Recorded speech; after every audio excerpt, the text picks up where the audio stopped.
or both. Who could resist my Baja Banana Split? Or this Chocolate Delight?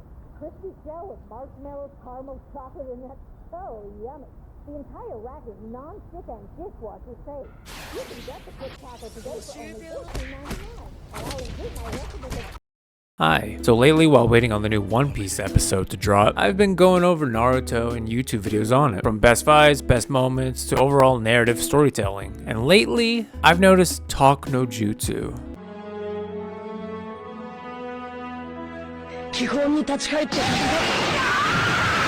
As what the Naruto community calls Naruto's ability to reach out to his opponents and connect on a personal level, being empathetic towards others, allowing the antagonist to understand that they are not alone, they are heard, or allow them to see the reality of what they've done. Talk no Jutsu has been a forefront method Naruto uses in the key overarching story. Alas, the story has key moments following Naruto and his Alas, the story has key moments following Naruto and its protagonist, Sasuke Uchiha. Following their journey in the shinobi world, both beginning with nothing, having lost everything, and or never had anything. Both Sasuke and Naruto find paths towards where they want to go, if revenge or infamy. The journeys of these two places these characters in scenarios where choices have to be made, defining their characters more and more.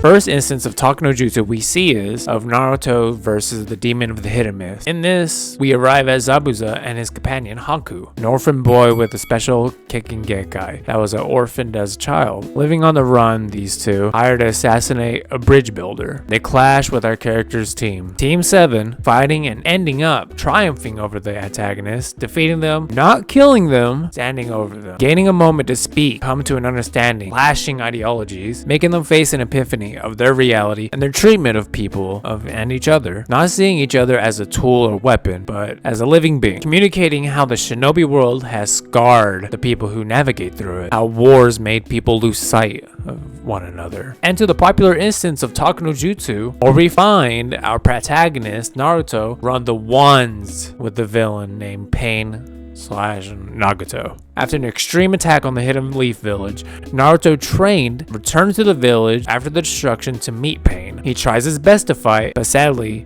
his tail beast locked in him became 9/10 out and was unleashed, weakening Pain, giving Naruto time to seek out and find the real mastermind behind a puppet, Nagato. After they end fighting, beating the living shit out of each other, Naruto stands in front of Nagato, confronting him of his views of the world and how the cycle of hatred has hurt the shinobi world. Nagato wanting to destroy the shinobi world to free people of pain, while Naruto confronts such ideals and attempt peace instead.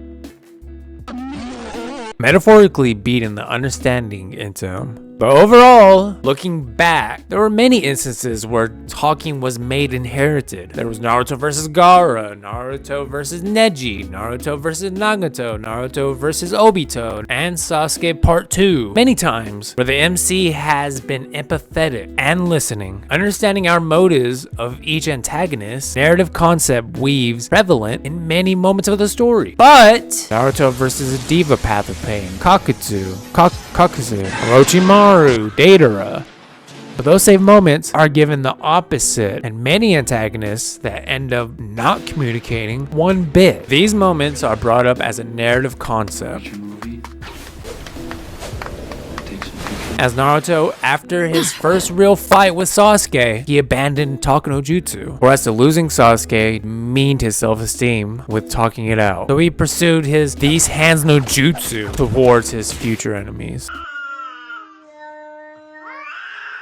As a narrative concept in character development, it was amazing to see him abandon and reclaim his method and overall story. But communication is key in what I'm overseeing, because not just with our main character, but with other characters in the story as well. Our antagonist and protagonist follow similar stories that revolve around communication. Our protagonist story revolves around revenge, avenging his family and clan after his older brother murdered them all because we see later on that the older brother Itachi has has been lying to his little brother the whole time, making him an Avenger to better his clan's name. After a plan for a coup came out, Itachi was assigned to murder them all, an attempt to stop a slaughter of a civil war breaking out. Could he have told his little brother about this all? Yeah. Could he have communicated a better plan to his clan? To not have just a better talk with the village? Yeah. In the world of espionage, communication seems to always be weaponized and used for personal gain. To at moments, self-sacrificing your name and life to make someone else a hero, or even maybe used to manipulate another, or a selfish plan to create an improved world devoid of life and liberty. As we follow one of our antagonists manipulating, not telling the truth, lying and being a bad communicator. Obito was not told the truth, and by not knowing the truth, assassinated our main character's parents, and created an extremist terrorist organization plotting to destroy the world by collecting all the world's nuclear bombs. Obito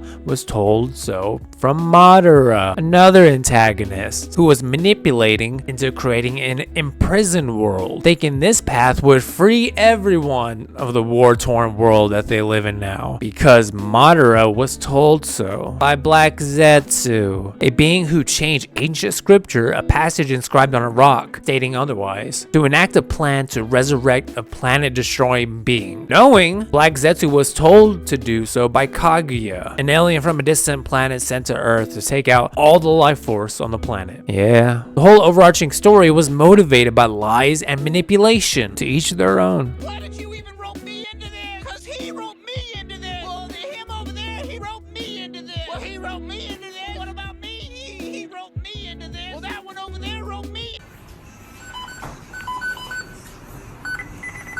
Not knowing they were being lied to, driven to commit such heinous acts, all while Naruto, our MC's, trying his hardest to talk it out. The story has a lot of narrative points revolving around communication, from Zabuza, our first antagonist, to Obito to Sasuke, our final antagonist of the story. Part of me thinks Kishimoto, the creator of Naruto, has key interest in communication skills and development, and propane accessories in talking with one another, the good, the bad, when choosing not to talk at all, to sinisterly using communication as a weapon to fill our own personal motives. Communication stands tall in this whole story. The importance of listening, understanding, empathizing with our fellow man can build nations, strengthen bonds, make peace with the cruelties of the world, or it could topple nations, create cycles of hatred, destroy each and every one, and drown out all sense of humanity if mishandled. Naruto in my book is a close story to me. This hits home in many parts,